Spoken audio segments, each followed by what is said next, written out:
Good morning all of you दोस्तों, कैसे हैं आप सब। उम्मीद करता हूँ आप लोग अच्छे होंगे। तो ये वीडियो उन स्टूडेंट्स के लिए जिनका 5 मई को SBI PO मेंस का एग्जाम है। ठीक है, तो SBI PO मेंस में हमें किन किन डॉक्यूमेंट की रिक्वायर्ड होती है, क्या क्या वहाँ इंस्ट्रक्शंस हमें फॉलो करने पड़ते हैं, इन सारी चीज़ों के बारे में इस वीडियो में डिस्कस करने वाला हूँ। वीडियो को अगर आप फर्स्ट टाइम देख रहे हैं तो चैनल को सब्सक्राइब कर लीजिए। ऐसे अपडेट हम आप तक हमेशा पहुंचाते रहेंगे।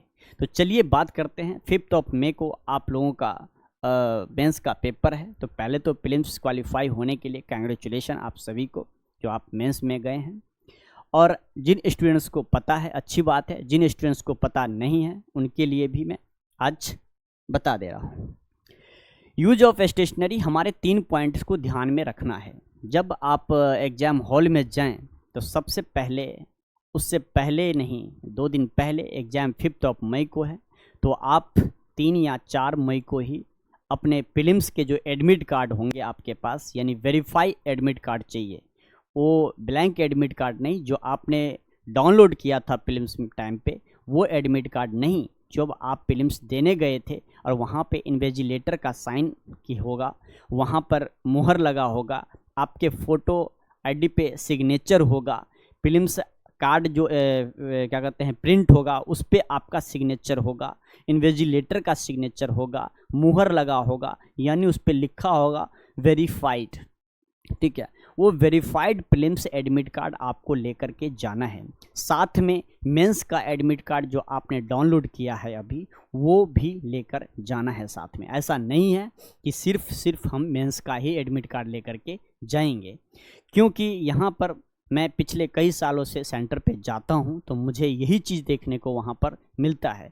5 से 7 बच्चे ऐसे होते हैं कि अपने प्रीलिम्स के एडमिट कार्ड को खो देते हैं, लॉस कर देते हैं और सीधा मेंस के एडमिट कार्ड लेकर के पहुँच जाते हैं और फिर वहाँ से उन्हें वापस आना पड़ता है। ठीक है, ये 100% कन्फर्म है। दोस्तों, डॉक्यूमेंट में आप सबसे पहले जब आप प्रीलिम्स दिए थे वहाँ पर वेरीफाइड प्रीलिम्स की जरूरत, प्रीलिम्स एडमिट कार्ड की ज़रूरत होती है।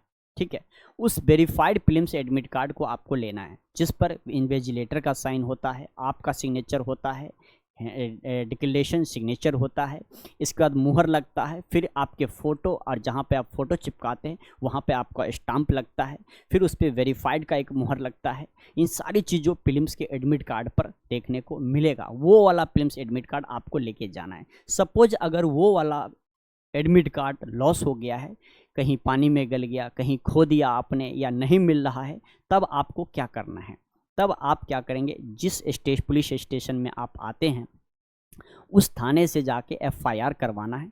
उस FIR में सिर्फ एडमिट कार्ड ही मत लिख देना, उस FIR में SBI PO प्रीलिम्स के regarding, SBI state of bank के रिगार्डिंग, उसमें जो आपका रजिस्ट्रेशन नंबर है, जो आपका रोल नंबर है, जो आपका नाम है, जो आपका फादर्स नेम है, सब कुछ उसमें मेंशन होना चाहिए उस FIR के अंदर। ठीक है, तभी मान्य होगा। सीधा और सीधा एडमिट कार्ड बोल करके अगर आपका नाम FIR में, रजिस्ट्रेशन नंबर, रोल नंबर नहीं है, तब आपको नहीं लिया जाएगा। ये भी ध्यान रखिएगा, क्योंकि ऐसा वाक्य SBI क्लर्क मेंस के पेपर में देखने को मिला है।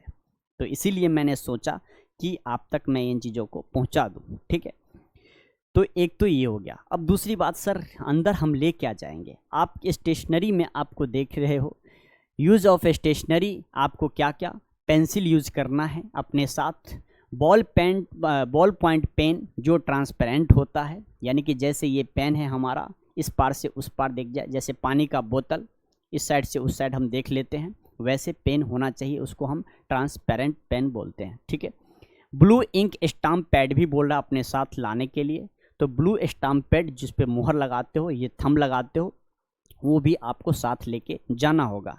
इसके बाद सेकंड हमारा क्या कहता है, rough work done with the sheet of provided. ठीक है, इन चीज़ों को after the test is over, जब आपका टेस्ट ओवर हो जाएगा, जब आपका पेपर ख़त्म हो जाएगा, तब इन्विजिलेटर आपसे वो सबमिट करवाएगा। क्या क्या करवाएगा? Sheet invigilator you must write the your name, roll number, registration number, date of examination, every rough sheet, यानी जितने भी आपको रफ सीट मिलेंगे सब पे ये 4 चीज़ें लिखना जरूरी है। आपका अपना नाम लिखना है, आपको रोल नंबर लिखना है, रजिस्ट्रेशन नंबर लिखना है, और चौथा हमारा क्या है, डेट ऑफ एग्जाम, किस डेट में आप पेपर दे रहे हैं, यानी 5 मई। ठीक है, ये 4 चीज़ें आपको देखने को मिलेगा, ये काम आपको करना है। अब बात रहता है लास्ट डॉक्यूमेंट में, candidate must with the following document before the leaving of lab. Call letter में प्रीलिम्स के बारे में मैंने आपको बता ही दिया, प्रीलिम्स के वेरीफाइड एडमिट कार्ड आपको ले जाने हैं। अगर आप खो दिए हैं या आपसे नहीं संभव है तो आप FIR करवा लीजिए। उस FIR के अंदर आपका रोल नाम से लेके आपका नेम, आपका रोल नंबर, आपका रजिस्ट्रेशन नंबर, SBI PO का जो प्रीलिम्स का था उसका, ये सारी चीज़ें आपको रहना चाहिए उस FIR के अंदर। साथ में आपने जो मेंस का एडमिट कार्ड डाउनलोड किया है वो भी, ऐसा नहीं प्रीलिम्स ही लेके चले जाएंगे, मेंस का नहीं करेंगे, ठीक है ना, मेंस का भी लेके जाना है। साथ में photo copy of ID proof, जो ID आपने फॉर्म सबमिट करते हुए दिया था वो ID प्रूफ के फोटो कॉपी भी ले जाना है, और उसका ओरिजिनल भी ले जाना है। यानी जैसे आधार कार्ड, आप पैन कार्ड नहीं, आधार कार्ड ले जाएंगे। अगर आपके पास वोटर ID कार्ड है तो वोटर ID कार्ड ले जाइए, आप उसका ओरिजिनल भी ले जाएंगे, उसका फ़ोटो कॉपी भी ले जाएंगे, क्योंकि वहाँ पे आपसे ओरिजिनल चेक किया जाएगा। ठीक है, इसके बाद ओरिजिनल के बाद अब आपका आता है फ़ोटो रफ सीट। हाँ, फ़ोटो पासवर्ड साइज़ का कम से कम 3 फ़ोटो आप ज़रूर अपने साथ में ले जाइएगा, लेकिन मैक्सिमम भी ले लीजिएगा, कोई ज़रूरत पड़े कम से कम मिनिमम 3 फ़ोटो पासवर्ड साइज़ का, जो फ़ोटो आपने वहाँ लगाया है, कहाँ पे, फॉर्म भरते समय, यानी कि जब फॉर्म आपने सबमिट किया था उस समय जो पासवर्ड साइज़ का फ़ोटो आपने दिया था, सेम फ़ोटो रिक्वायरमेंट होगी, वही फ़ोटो आपको ले जाने हैं। ठीक है, अगर नहीं है तो अभी आप निकलवा लीजिए, आपके लिए सही रहेगा। ठीक है, रफ सीट आपको ले जाने की ज़रूरत नहीं है, रफ सीट को आपको सबमिट करना होता है। ये सारी चीज़ें आपको सबमिट में आता है, देख रहे हो, मस्ट बी सबमिट। ठीक है, अब स्क्राइब डिक्लेरेशन इफ़ एप्लीकेबल, अगर आप एप्लीकेबल हैं तो आपकी जो डिक्लेरेशन एक फॉर्म देगा वो आपको उस पर एक डिक्लेरेशन स्टेटमेंट लिखना पड़ता है 2 लाइन का। ठीक है, वो भी आपको सबमिट करवा लिया जाएगा। इन सारे फैक्ट ये सब, यानी जब आप सेंटर हॉल से बाहर निकलेंगे तो आपके हाथ में सिर्फ आपके स्टेशनरी को छोड़ करके कुछ भी नहीं देखने को मिलेगा। ठीक है, तो इसी वीडियो को पूरा अगर अच्छा लगा है तो लाइक कर दीजिएगा, और लाइक के साथ साथ चैनल पे फर्स्ट टाइम है तो चैनल को सब्सक्राइब जरूर कर लीजिएगा। Thank you for watching, thank you.